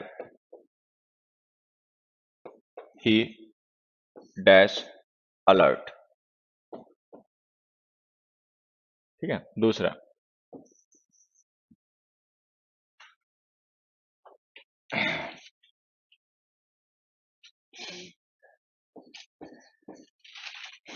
he had worked hard so he dash tired। अभी हमें ब्लैंक्स फिल करने हैं, ये जो ब्लैंक्स है ना, ये हमें फिल करने हैं। लेकिन ब्लैंक्स फिल करने से पहले एक चीज आप समझना, जो मैं समझाना चाह रहा हूं। हमने लिखा दो ही वॉज टायर्ड, हालांकि वो थका हुआ था। तो अब देखो, जनरली होता है कि जैसे कोई पर्सन जब थक जाता है तो फिर वो उतना अलर्ट, उतना मतलब फोकस्ड नहीं रह पाता, ठीक है। थक जाने से फिर उसका अलर्ट जो लेवल है, या जो उसका मतलब कंसंट्रेशन है, वो वीक हो जाता है। लेकिन हमने यहाँ पे दो कंजंक्शन यूज किया, दो जो होता है कॉन्ट्रास्ट शो करता है। तो अगर हमें लिख रहे हैं दो ही वॉज टायर्ड, तो इसका मतलब अगर हम कॉन्ट्रास्ट शो कर रहे हैं तो कॉन्ट्रास्ट यही हो सकता है कि वो पर्सन थके होने के बावजूद भी अलर्ट रहा होगा। तो यहां पर हमें क्या शो करना है, यहां पर हमें शो करना है continuity of the state, continuity of the state. Generally होता क्या है कि जब कोई पर्सन थक जाता है तो फिर वो अलर्ट नहीं रह पाता, लेकिन अगर हमने दो कंजंक्शन यहाँ पे यूज किया है तो इसका मतलब ये सिचुएशन कॉन्ट्रास्टिंग है। तो कॉन्ट्रास्टिंग यही हो सकती है कि वो थका होने के बावजूद भी अलर्ट रहा, मतलब उसने अपनी स्टेट को चेंज नहीं होने दिया और अपनी सेम स्टेट को कंटिन्यू रखा। तो अगर उसने अपनी सेम स्टेट को ही कंटिन्यू रखा तो आप यहाँ पे वर्ब यूज कीजिए कीप, ही केप्ट, दो he was tired he kept alert. हालांकि वो थका हुआ था लेकिन फिर भी वो अलर्ट रहा। तो अलर्ट रहा का मतलब उसने अपनी स्टेट को चेंज नहीं होने दिया, ठीक है। He didn't late his state change, कि उसने अपनी जो स्टेट थी अलर्ट होने की, वो थके होने के बावजूद भी कंटिन्यू रखी, उसको चेंज नहीं होने दिया। तो अगर हमें ये शो करना है कि someone remains in the same state, कि कोई पर्सन अपनी उसी स्टेट को कंटिन्यू कर रखता है और उसको चेंज नहीं होने देता है, तो उसके लिए देखिए, कॉन्टिन्यूटी इन स्टेट को रेफर करने के लिए आप वर्ब यूज कीजिए कीप, रिमेन और स्टे, ठीक है। कीप का यूज हम तब करते हैं जब कोई पर्सन एफर्ट करके, मतलब कोशिश करके उस स्टेट को मेंटेन करे, और अगर बिना कोशिश के उसको मेंटेन कर रहा है, ठीक है, नेचुरली उसकी वो स्टेट मेंटेन है, तो आप रिमेन और स्टे का यूज कर लेते हैं, ठीक है। तो अगर कोई पर्सन अपने आप एफर्ट्स कर रहा है उस स्टेट को मेंटेन करने के लिए, तो आप कीप यूज करोगे, ठीक है। अगर वो उसकी स्टेट नेचुरली मेंटेन है तो फिर आप रिमेन या स्टे का यूज कर लोगे, ये डिफरेंस होता है, ध्यान रखना। फिर उसके बाद इस क्वेश्चन भी आते हैं, he had worked hard so he dash tired. अब हमने कहा कि उस पर्सन ने बड़ी मेहनत की थी, तो उसका रिजल्ट क्या आया, सो ही डैश, सो का मतलब रिजल्ट। तो अगर कोई पर्सन मेहनत करेगा तो उसका रिजल्ट ये आएगा कि वो थक जाएगा, ठीक है। तो अगर वो थक जाएगा तो उसका थक जाना क्या है, change in state, change in state, कि उसकी स्टेट में हुआ चेंज है। तो अब यहां पे समझना है कि जो हमारा सेकंड एग्जांपल है उसके थ्रू हम रेफर कर रहे हैं स्टेट में हुए चेंज को, कि उसने मेहनत की थी इसलिए वो थक गया। तो थक जाना जो है वो इसका मतलब उसकी स्टेट चेंज हो गई, ठीक है। अच्छा, दो he was tired he dash alert, हालांकि वो थका हुआ था लेकिन फिर भी अलर्ट रहा, तो वहां पे हम ये शो कर रहे हैं कि उसने स्टेट नहीं चेंज होने दी, स्टेट को कंटिन्यू रखा। यहां पर हमें ये बताना है कि स्टेट चेंज हो गई। तो अभी हमने क्या पढ़ा था, जब चेंज हो जाती है स्टेट तो उसके लिए हमें टर्न, गेट, ग्रो, ठीक है, बिकम का भी यूज कर सकते हैं, इनका यूज करना पड़ता है। तो ये आपको ध्यान रखना है कि ये सब स्टेटिव वर्ब्स हैं। कीप, रिमेन, स्टे, ये स्टेटिव वर्ब्स हैं। टर्न, गेट, ग्रो, ये भी स्टेटिव वर्ब्स हैं, ठीक है। एक्चुअली ये होते हैं लिंकिंग वर्ब्स हैं, लेकिन लिंकिंग वर्ब्स अभी मैंने कॉन्सेप्ट आपको एलेबोरेट किया नहीं है, नेक्स्ट लेक्चर्स वगैरह में कर दूंगा, तब आप बेहतर समझ जाओगे। अभी ये स्टेट वर्ब्स हैं। स्टेट में चेंज हुआ ये बताना है तो इन वर्ब्स का यूज कीजिए, गेट, टर्न, बिकम, ग्रो। अच्छा, अगर किसी की स्टेट कंटिन्यू रहती है ओवर द टाइम, वही स्टेट कंटिन्यू रहती है, चेंज नहीं होती है, ये बताना है तो कीप, रिमेन, स्टे यूज कीजिए। तो कीप, रिमेन, स्टे जो है वो कंटिन्यूटी शो करती है स्टेट की। टर्न, बिकम, गेट, ग्रो जो है वो चेंज शो करती है स्टेट का। तो यहां पर हम लिख देंगे, he had worked hard so he got tired, उसने मेहनत की थी इसलिए वो थक गया, ठीक है। अब अपने क्वेश्चन पे आते हैं वापस। हमारा क्वेश्चन देखिए क्या था, हमने लिखा इवन आफ्टर बिकमिंग फेमस, कि फेमस हो जाने के बाद में, मतलब वो फेमस हो गया, पहले नहीं फेमस रहा होगा। The actor turn a simple and well liked man, वो एक्टर जो था वो फिर भी सिंपल और वेल लाइक्ड मैन रहा। मतलब वेल लाइक्ड का मतलब सबका पसंदीदा मैन रहा फिर भी। तो अब देखो जनरली होता क्या है, जनरली होता है कि जब कोई पर्सन फेमस हो जाता है फिर वो उतना सिंपल नहीं रह पाता, फिर सोफिस्टिकेटेड टाइप थोड़ा सा हो जाता है। लेकिन चूंकि हमने यहाँ पे इवन आफ्टर लिखा है तो इसका मतलब हमारी जो सिचुएशन है वो नॉर्मल सिचुएशन से डिफरेंट रही होगी। जनरली क्या होता है कि पर्सन फेमस होने के बाद में फिर थोड़ा सा सोफिस्टिकेटेड रह जाता है, उतना सिंपल नहीं रह पाता, ठीक है, जितना फेमस होने से पहले होता है। लेकिन अगर हम इवन लिख रहे हैं तो इसका मतलब इसकी स्टेट चेंज नहीं हुई है, इसकी स्टेट सेम कंटिन्यू रही है। तो हमें यहाँ पे चेंज इन स्टेट को नहीं, कंटिन्यूटी ऑफ स्टेट को रेफर करना है कि उसकी स्टेट सेम कंटिन्यू रही, मतलब फेमस होने के बावजूद भी वो सिंपल ही रहा। तो अगर हमें ये शो करना है कि किसी पर्सन की सेम स्टेट कंटिन्यू रहती है और चेंज नहीं होती है तो आप टर्न वर्ब मत लिखो, ये वर्ब चेंज शो करती है स्टेट का, कंटिन्यूटी नहीं शो करती, उसके लिए आप लिखते हैं रिमेंड।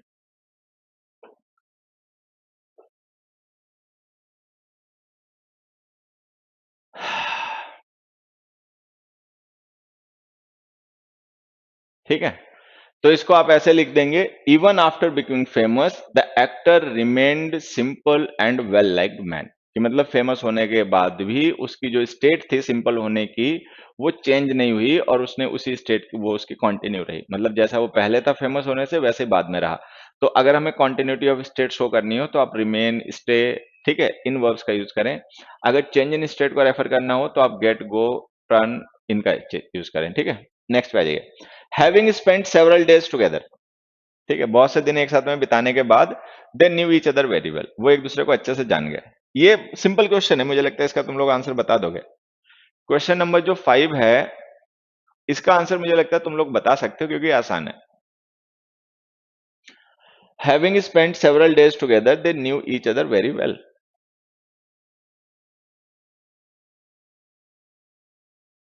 मतलब कई दिन साथ में बिताने के बाद में वो एक दूसरे को बेहतर तरीके से जान गए। हाँ बताओ इसका आंसर।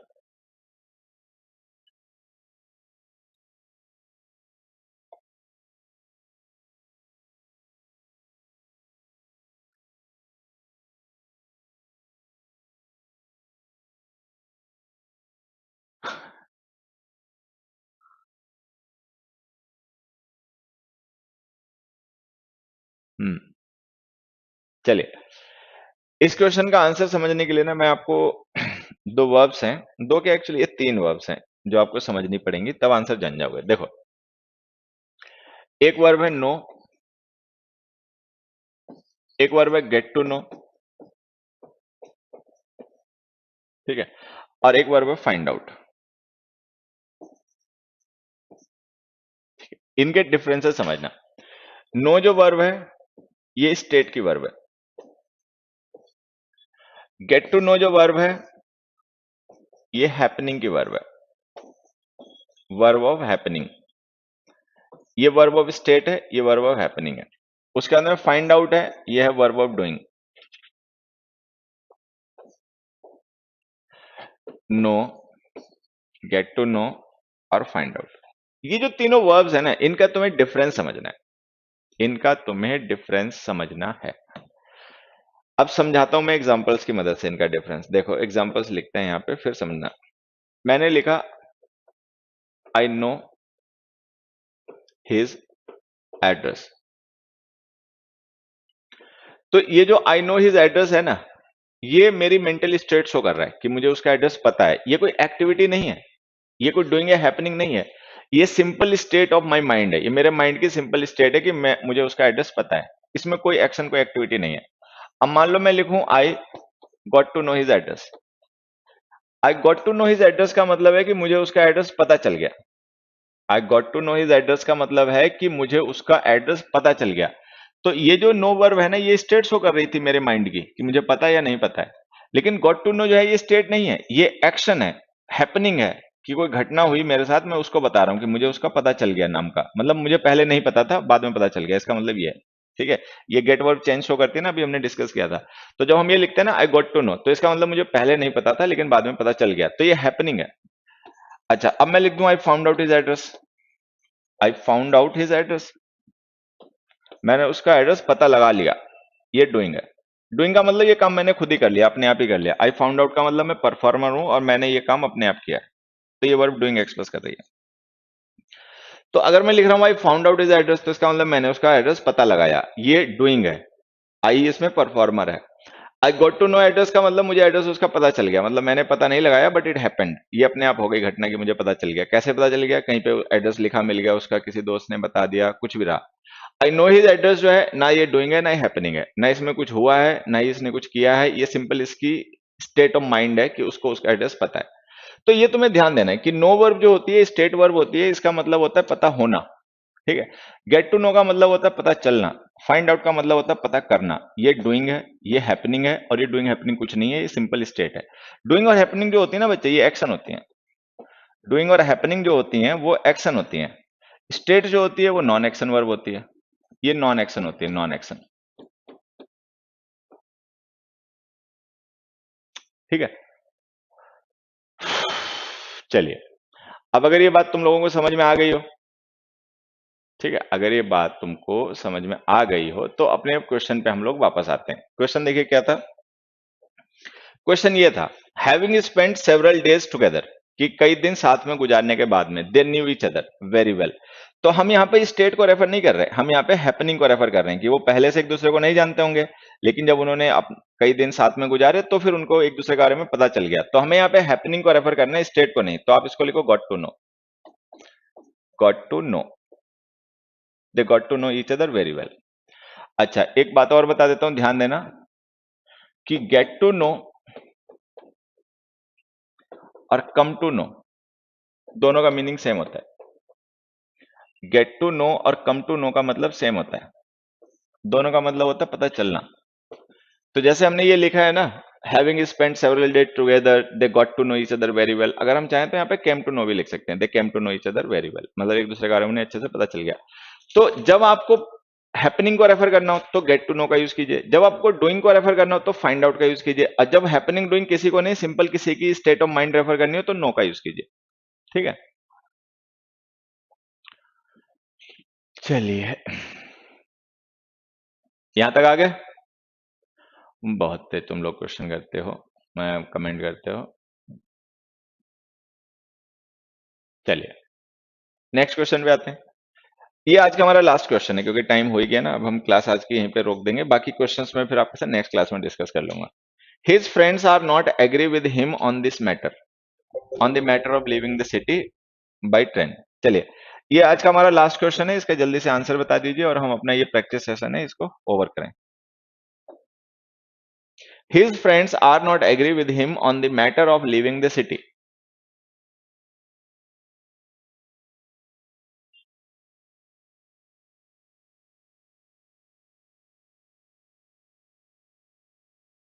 बताओ बेटा, लास्ट क्वेश्चन है, इसका आंसर करो। बढ़िया, बहुत अच्छा, देखो कुछ बच्चों ने सही आंसर बता भी दिया उसका। हाँ,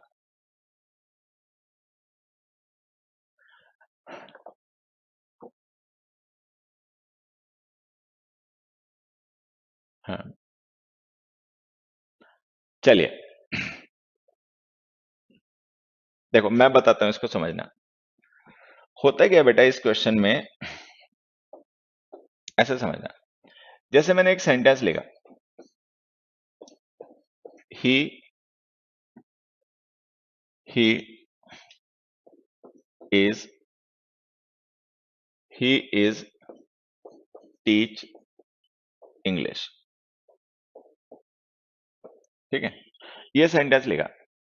अब मुझे नहीं लगता कि तुम में से कोई भी ऐसा बच्चा होगा जो ये बात ना जानता हो कि ये सेंटेंस गलत है। कोई भी जानता होगा ये सेंटेंस गलत है। गलत होने की वजह क्या है? ये जो इज है ना, ये हेल्पिंग वर्ब है और टीच यहां पर मेन वर्ब है। अच्छा, इज जो होता है ये बी की फॉर्म होती है। इज, एम, आर, वॉज, वर, ये सब बी की फॉर्म होती हैं। अगर हम कभी भी बी की फॉर्म को as a helping verb use करें, कभी भी, तो उसके साथ में मेन वर्ब या तो थर्ड फॉर्म में लिखी जाएगी या फिर आईएनजी फॉर्म में लिखी जाएगी। ऐसा इसलिए होता है क्योंकि बी की फॉर्म्स को हम as a helping verb use करते हैं या तो कॉन्टिन्यूअस टेंस में या पैसिव वॉइस में।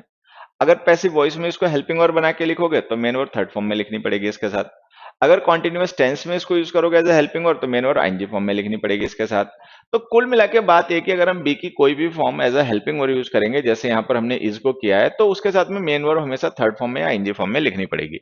ये जो टीच हमने लिखा है ना, ना ये थर्ड फॉर्म है ना ये आईएनजी फॉर्म है। ठीक है, ये फर्स्ट फॉर्म है, तो ये सेंटेंस हमारा गलत हो गया। अब ये गलत हो गया तो हमको इसे सही करना पड़ेगा। तो सही करने का तरीका ये है कि आप टीच हटाइए, या तो टीचिंग लिख दीजिए, ठीक है, या टॉट लिख दीजिए।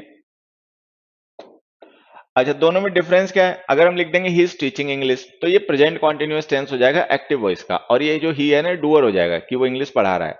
अच्छा, ही इज टॉट इंग्लिश लिख देंगे तो ये प्रेजेंट इंडेफिनिट टेंस हो जाएगा पैसिव वॉइस का, और इसका मतलब हो जाएगा कि उसको इंग्लिश पढ़ाई जाती है। मतलब सही दोनों ही है। ही इज टीचिंग इंग्लिश लिख दो तो भी सही है, ही इज टॉट इंग्लिश लिख दो तो भी सही है। कुल मिला के हमें यहाँ से ये सीखना है कि अगर हम कभी भी बी की कोई फॉर्म यूज करेंगे तो उसके साथ मेन वर्ब या तो थर्ड फॉर्म में या आईएनजी फॉर्म में आएगी। ठीक है, first form second form third form आप नहीं लिख, मतलब फर्स्ट फॉर्म सेकंड फॉर्म नहीं लिख पाओगे। अब जब ये बात समझ में आ जाए तो एक मैं क्वेश्चन फिर यहां पे ये लिखता हूं, he is agree with us. He is agree with us. अब देखो ये इज हेल्पिंग वर्ब है, ठीक है, और ये जो एग्री हमने लिखा है ये मेन वर्ब है।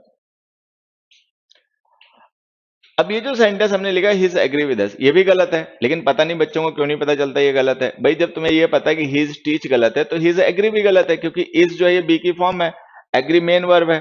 बी की फॉर्म्स के साथ में वर्ब की फर्स्ट फॉर्म यूज नहीं होती है, तो या तो आप आईएनजी फॉर्म लिखो या थर्ड फॉर्म लिखो। ठीक है, तो ही इज एग्री गलत है। इसको सही करने के लिए या तो हम इसको लिखें एग्रींग या हम लिखें एग्रीड। अच्छा, दोनों में से कुछ भी नहीं लिख सकते। दोनों में से कुछ इसलिए नहीं लिख सकते, एग्रींग इसलिए नहीं लिख सकते क्योंकि ये एग्री स्टेट वर्ब होती है। अच्छा, जो स्टेट वर्ब्स होते हैं उनके कॉन्टिन्यूअस टेंस नहीं बनते। ठीक है, असल में जो स्टेट वर्ब्स होती हैं उनके कॉन्टिन्यूअस टेंस नहीं बनते, तो हम एग्रींग लिख नहीं सकते। अच्छा, एग्रीड लिख देंगे तो वर्ब पैसिव हो जाएगी, एग्री इंट्रांसिटिव वर्ब होती है, इसका पैसिव नहीं बनेगा। तो कुल मिला के बात पता क्या है? बात यह कि आप ना तो एग्रींग लिख पाओगे ना एग्रीड लिख पाओगे, दोनों तरीके से गलत है। एग्रीड इसलिए नहीं लिख सकते क्योंकि इंट्रांसिटिव वर्ब है, पैसिव नहीं बनेगा। एग्रींग इसलिए नहीं लिख सकते क्योंकि वर्ब ऑफ स्टेट है, कॉन्टिन्यूअस टेंस नहीं बनेगा। तो कहने का मतलब समझ में आ रहा है कि ना, इस इज को तो हटाना ही पड़ेगा। इसको तो लिख ही नहीं पाओगे, क्योंकि इसको लिखोगे तो इसका आईएनजी फॉर्म आएगी या थर्ड फॉर्म आएगी। अच्छा, आईएनजी या थर्ड हम दोनों में से कोई भी फॉर्म नहीं लिख सकते एग्री वर्ब की। ठीक है, तो इसको तो हटा ही देते हैं। अब इसको हटा देंगे तो हम देखेंगे सब्जेक्ट हमारा सिंगुलर है ही, तो चूंकि सब्जेक्ट सिंगुलर है हमारा ही, तो उसके अकॉर्डिंग सिंगुलर फॉर्म लिख दो एग्रीज। तो ये आंसर है, ही एग्रीज विद अस।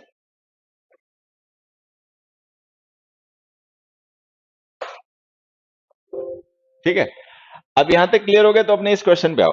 ये हमने लिखा his friends are not agree with him on the matter. ठीक है, तो ये एग्री है वर्ब। एक मिनट बच्चों, ठीक है, ये एग्री है वर्ब, ठीक है, और आर नॉट है हेल्पिंग वर्ब। अब हमें पता आर बी की फॉर्म है, तो बी की फॉर्म के साथ वर्ब या तो आईएनजी फॉर्म में आएगी थर्ड फॉर्म में आएगी। अच्छा, इस एग्री को ना तो आप आईएनजी फॉर्म में लिख पाओगे ना थर्ड फॉर्म में लिख पाओगे, क्योंकि थर्ड फॉर्म लिखोगे तो पैसिव बनेगा जो कि इस वर्ब का बन नहीं सकता, ये वर्ब इंट्रांसिटिव होती है। अच्छा, आईएनजी फॉर्म में लिख नहीं सकते क्योंकि वर्ब ऑफ स्टेट होती है, तो इसका कॉन्टिन्यूअस टेंस नहीं बनेगा। तो कुल मिला के बात ये कि एग्रींग लिखो तो गलत, एग्रीड लिखो तो गलत। तो कुल मिला के आप आर को ही हटाना पड़ेगा, वर्ब को चेंज करके सही नहीं कर पाओगे। तो अगर वर्ब को चेंज करके नहीं सही कर पाओगे, ठीक है, तो फिर आप हेल्पिंग वर्ब चेंज कर दो, आर हटाओ, आर की जगह डू लिख दो। तो इसको ऐसे लिख दो, his friends do not agree with him. ठीक है। तो आज के लिए बस इतना ही लगते हैं, बातों बातों में सेशन अपना बहुत बड़ा हो गया, 1 घंटा 15 मिनट हो गए, चलिए ठीक है। तो ये जो स्टेटिव वर्ब्स के हम प्रैक्टिस क्वेश्चंस डिस्कस कर रहे थे, अभी कुछ प्रैक्टिस क्वेश्चंस बच गए हैं, वो हम अगली क्लास में कवर कर लेंगे, नेक्स्ट सेशन में। कल कल क्लास रहेगी तो कल उनको कवर कर लेंगे, कल सारे डिस्कस करेंगे। सिंपल प्रेजेंट में तो फर्स्ट फॉर्म होती है बेटा, देखो फर्स्ट फॉर्म दो होती है किसी भी वर्ब की, एक बेस फॉर्म होती है, एक थर्ड पर्सन सिंगुलर फॉर्म होती है। अगर सब्जेक्ट थर्ड पर्सन सिंगुलर है तो सिंगुलर फॉर्म लिखनी पड़ेगी, अगर सब्जेक्ट थर्ड पर्सन सिंगुलर नहीं है तो बेस फॉर्म लिखनी पड़ेगी। तो ऐसा नहीं कि प्रेजेंट इंडेफिनिट टेंस या प्रेजेंट सिंपल टेंस लिखोगे तो एक ही कोई फर्स्ट फॉर्म यूज होगी। There are two first forms of every verb, हर एक वर्ब की दो फर्स्ट फॉर्म होती है, एक बेस फॉर्म होती है और एक थर्ड पर्सन की सिंगुलर फॉर्म होती है, ठीक है।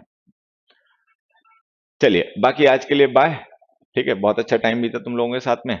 अपना प्रैक्टिस करते रहो, इंग्लिश सीखते रहो, एंजॉय करते रहो, ठीक है।